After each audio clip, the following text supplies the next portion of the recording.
வணக்கம் நண்பர்களே. எக்ஸ்எஸ்ஆர்ல நீங்கள் எதிர்பார்த்த ஒரு விஷயம் இப்போ வந்து நடந்துருச்சுங்க.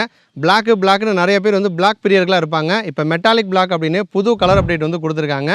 அதேமாதிரி லான்ச் ஆகி 3 மாதத்தில் ப்ரைஸையுமே வந்து ரிவைஸ் பண்ணியிருக்காங்க. சில வேரியண்ட்டுக்கு சில கலருக்கு ப்ரைஸ் வந்து ஏறலை. பட் சில கலருக்கு 9000 வரைக்கும் ப்ரைஸ் வந்து ஏற்றிருக்காங்க. எந்தெந்த கலருக்கு ஏறலை, எந்த கலருக்கு ஏறி இருக்குது அதை பற்றியும், அதே மாதிரி இப்போ இந்த 3 மாதத்தில் இது வந்து ஹிட்டா ஃப்ளாப்பா, வாங்கலாமா வேணாமா, அதை பற்றி நம்ம வந்து டீட்டெயிலாக வந்து பார்த்துருவோம். வீடியோக்குள்ளே போகிறதுக்கு முன்னாடி மறக்காமல் நம்ம சேனலை வந்து சப்ஸ்கிரைப் பண்ணி சப்போர்ட் பண்ணுங்கள். இப்போ நம்ம கண்டென்ட்டுக்குள்ளே போகலாம். ஆல்ரெடியே பார்த்தோம் அப்படின்னா 4 கலர் ஆப்ஷன்ஸ் வந்து எக்ஸ்எஸ்ஆரில் கொடுத்துருந்தாங்க. இப்போ 5வதா மெட்டாலிக் பிளாக் அப்படின்னு புது கலர் அப்டேட் வந்து கொடுத்துருக்காங்க.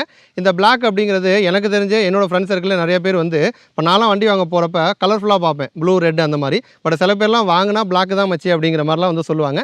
மெட்டாலிக் பிளாக்கு ஃபுல்லாகவே பிளாக் கலரில் வருது. ஆல்ரெடியே பார்த்தீங்கன்னா நமக்கு வந்து இன்ஜினு எல்லாமே பிளாக்கில் தான் இருக்க போகுது, வீலு எல்லாமே. இப்போ இந்த கலர் வந்து மெட்டாலிக் கலரில் டேங்க் மட்டும் வந்து இருக்குது, ஃபுல்லாக பிளாக் கலரில் இருக்குது. பட் ஒரே ஒரு இடத்துல மட்டும் சேஞ்ச் வந்து இருக்குது. என்னென்னா யூஎஸ்டி ஃபோக்கு அது வந்து கோல்டன் கலரில் வந்து கொடுத்துருக்காங்க. அந்த ஒரு இடம் மட்டும் பார்த்தீங்கன்னா நமக்கு நல்லா பிரைட்டாக டிஃப்ரெண்ட்டாக வந்து தெரியுது. பிளாக் பிரியர்களுக்கான ஒரு வேரியண்ட்டாக இதை நம்ம வந்து வச்சுக்கலாம். சரி, ஓகே. இந்த மெட்டாலிக் பிளாக்குங்கிறது ஒரு புறம் இருக்கட்டும். இப்போ ஒரு கலராக ப்ரைஸ் எவ்வளோ இன்க்ரீஸ் ஆகிருக்கு, எந்த கலரில் எந்த மாதிரி இருக்குது டிசைன் அப்படிங்கிறத டீட்டெயிலாக பார்த்துருவோம். முதல்ல வந்து ப்ளூ கலருங்க. எனக்கு ரொம்ப பிடிச்ச கலரு. யமகா அப்படின்னாலே கால் ஆஃப் ப்ளூன்னு சொல்லுவாங்கள்ல, ப்ளூ இல்லாமல் யமகா ப்ராடக்ட்டே வந்திருக்காது. ஸோ இந்த ப்ளூ கலருக்கு மட்டும் யமகா என்ன நினச்சாங்கன்னு தெரியல, ப்ரைஸை வந்து உயர்த்தலை. அதே ப்ரைஸ் இன்ட்ரோடக்டரி ப்ரைஸ்லேயே இந்த கலர் வந்து நமக்கு கிடைக்குது. இத்தனைக்கும் வந்து இந்த 5 கலரில் 2 கலரில் மட்டும்தான் யூஎஸ்டி வந்து கோல்டன் கலரில் வருது. முன்னாடி பார்த்த பிளாக்கில் கோல்டன் கலரில் வந்துச்சு. இப்போ இந்த ப்ளூ கலரில் கோல்டன் கலரில் வந்து கொடுக்குறாங்க. டேங்க்கு, மட்கார்டு, சைடு பேனல் இந்த மாதிரி இடங்கள்லாம் ப்ளூவில் வருது. ப்ளூ வித் பிளாக் அந்த காம்பினேஷனில் இருக்குது. யூஎஸ்டியும் கோல்டன் கலரில் வரதுனால எனக்கு என்னமோ இந்த கலர் எனக்கு ரொம்ப பிடிச்சிருக்கு. உங்களுக்கு வந்து எந்த கலர் பிடிச்சிருக்கு அப்படிங்கிறத 5 கலரையும் பார்த்துட்டு அதுக்கப்புறம் மறக்காமல் கமெண்ட்டில் வந்து சொல்லுங்கள். இப்போ இந்த கலரோட எக்ஸ்ஷோரூம் ப்ரைஸ் பார்த்தோன்னா 1,51,493 ரூபா. இப்போதைக்கு ப்ரைஸை உயர்த்தலை, பட் எப்போ வேணாலும் இன்க்ரீஸ் பண்ணலாம். அதனால எக்ஸ்எஸ்ஆரில் ப்ளூ வாங்கலான்னு பிளானில் இருந்தீங்கன்னா தாராளமாக வந்து வாங்கிடுங்க. சரி, ஓகே. இப்போ நம்ம அடுத்த கலர் வந்து பார்ப்போம். அடுத்த கலர்னு போனோன்னா விவிட் ரெட் அப்படின்னு சொல்லிட்டு ஒரு கலர் வந்து வச்சுருக்காங்க. இது வந்து ரெட்டு வித் பிளாக் அந்த காம்பினேஷனில் நமக்கு வந்து கிராஃபிக்ஸும் வரும்.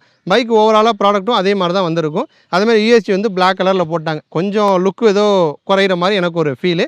இப்போ இந்த பைக்கை பொறுத்த வரைக்கும் நமக்கு 3000 ரூபா ப்ரைஸ் வந்து இன்க்ரீஸ் பண்ணியிருக்காங்க. 1,54,490 ரூபா. அடுத்த 3வது கலர் பார்த்தோன்னா மெட்டாலிக் கிரே பொறுத்த வரைக்கும் வந்து டேங்க் ஃபுல்லாக நமக்கு வந்து கிரே கலரில் வருது. மேஜராக வந்து பிளாக் கலரில் தான் இருக்குது. யூஎஸ்டி ஃபோக்குமே நமக்கு வந்து பிளாக் கலரில் தான் வந்திருக்கு. ஓவராலாக பார்த்தோன்னா மற்ற மேபி ரெட்டை விட கம்பேர் பண்ணுறப்ப எனக்கு வந்து கிரே வந்து பிடிச்சிருக்கு. இந்த கிரே கலருக்கு 7000 ரூபா ப்ரைஸ் வந்து இன்க்ரீஸ் பண்ணியிருக்காங்க. 1,58,490 ரூபா எக்ஸ்ஷோரூம் ப்ரைஸு. அடுத்து பார்த்தோன்னா க்ரீன் மெட்டாலிக்கு. இந்த கலருமே எனக்கு வந்து பிடிக்கும். ஏன்னா இந்த 5 கலரில் இது கொஞ்சம் யூனிக்காக வந்துருக்கும். மெயினாக பார்த்தீங்கன்னா நமக்கு வந்து அந்த அலாய் வீல் வந்து கலர்டு அலாய் வீலாக வந்து கொடுத்துருப்பாங்க. மற்றதுலலாம் வந்து நமக்கு வந்து பிளாக் தான் வந்து வரும். இந்த ஒரு க்ரீன் மெட்டாலிக்கில் மட்டும்தான் நமக்கு க்ரீன், அதாவது அலாய் வீல் கலர்டாக வந்து வருது. டேங்கோட டிசைனும் வந்து நமக்கு வந்து ஃப்ரெஷ்ஷாக இருக்கும். ஒரு நல்ல ரோட் ப்ரெசன்ஸ் வந்து இருக்கும். பார்த்தோன்னா பிடிக்கிற மாதிரி இந்த கலர் வந்து இருக்கும். மற்றபடி ரெஸ்ட் ஆஃப் த பார்ட்ஸ் எல்லாமே நமக்கு வந்து பிளாக் கலரில் தான் வரும். இந்த கலரோட ப்ரைஸ் பார்த்தோன்னா 1,60,490 ரூபா. இதுதான் இருக்கிறதுலே ப்ரைஸ் அதிகமாக இருந்துச்சு. இப்போ இதே ப்ரைஸில் தான் பிளாக் மெட்டாலிக்கும் உள்ளே வந்திருக்கு. பிளாக் மெட்டாலிக்கோட ப்ரைஸும் 1,60,490 ரூபா. இப்போ இதில் வந்து ப்ரைஸ் கம்மியாக வேணும்னா நீங்கள் வந்து ப்ளூ வந்து போயிடலாம். உங்களுக்கு வந்து கலர்டு அலாய் வீல் வேணும்னா க்ரீன் மெட்டாலிக் தான் வந்து எடுக்கணும். யூஎஸ்டி வந்து கோல்டன் கலரில் வேணும்னா ஒன்று பிளாக் வாங்கணும், இல்லைனா வந்து ப்ளூ வாங்கணும். இந்த 2 கலரில் மட்டும்தான் யூஎஸ்டி வந்து கோல்டன் கலரில் கிடைக்குது. இப்போ கலர் அப்டேட்டை பார்த்துட்டோம். அடுத்து இந்த எக்ஸ்எஸ்ஆர் இந்தியாவில் லான்ச் ஆகி 3 மாதம் ஆகுது.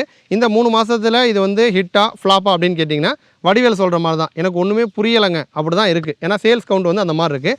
நவம்பர் மாதம் எக்ஸ்எஸ்ஆரோட சேல்ஸ் எடுத்தோன்னு வச்சுக்கோங்களேன், 16,000 பைக்ஸ் வந்து சேல் ஆகிருக்கு. சரி, ஓகே. நல்ல ரீச் தானே, இது சக்ஸஸ் தானேன்னு கேட்டிங்கன்னா டிசம்பர் வந்தோன்னா அப்படியே குறைஞ்சிருக்கு. என்னென்னா 14,000 வந்து குறைஞ்சிருக்கு. ஜனவரி வந்தோன்னா 4,000 ரொம்ப மோசமாக சேல்ஸ் வந்து ட்ராப் ஆகிருக்கு. பட் இதுவே R15 எடுத்தோம் அப்படின்னா நவம்பரில் நமக்கு வந்து 4,000 பைக்கு, டிசம்பரில் 5,000 பைக்கு, ஜனவரியில் 8,000 பைக்கு. அப்போ வந்து அந்த வித்தியாசம் வந்து பெருசாக கிடையாது. R15 எவ்ரி மந்த் வந்து ஒரு 4,000 to 4,500 பைக் வந்து ஆவரேஜாக R15 வந்து மூவ் ஆயிரும். பட் எக்ஸ்எஸ்ஆர் வந்து அந்த லான்ச் ஆன டைமில் வந்து எக்ஸ்எஸ்ஆர் நியூ ப்ராடக்ட்டு செம்மையாக இருக்குது அப்படிங்கிற ஒரு ஹைப் இருந்துச்சு. அப்போ சேல்ஸ் வந்து நமக்கு வந்து 10,000க்கு மேலே போணுச்சு. பட் இந்த வருஷம் ஜனவரியில் அப்படியே 4,000 ட்ராப் ஆயிருக்கு. அடுத்து பிப்ரவரி மார்ச்லலாம் வந்து என்ன ஆகுதுங்கிறத நம்ம வந்து வெயிட் பண்ணி பார்க்கணும். அப்போ இப்போதைக்கு வந்து ஒரு கன்க்ளூஷனுக்கே வர முடியல.